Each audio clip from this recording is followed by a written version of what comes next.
טוב, שלום חברים, נגיד אם נרשמים, כאן אפשר להירשם רגיל, אבל בשעה 8 רשום שיש רשימת המתנה. זה אומר ששיעור מלא, אבל אפשר להירשם ולחכות ברשימת המתנה. נכנסים לאישור אותו דבר, ורשום פה שיעור מלא.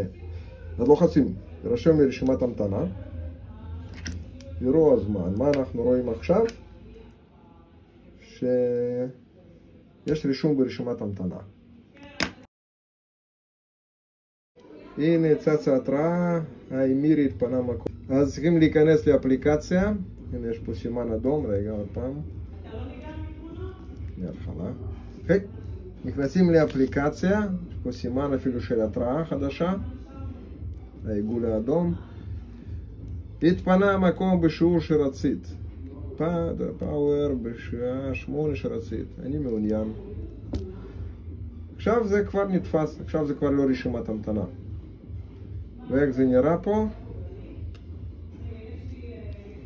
עכשיו זה נראה שזה כבר נתפס, מכל מהרשום רשימת המתנה. שימי לב, זה יכול להיות שתוך 20 דקות את לא תגיבי, נגיד זה יהיה בלילה. אז בחורה הבאה גם לא תגיב תוך 20 דקות. ואז בבוקר אתם רואות שהייתה התראה, אתם פשוט נכנסות ונרשמות מחדש. זהו, יהיה מקום.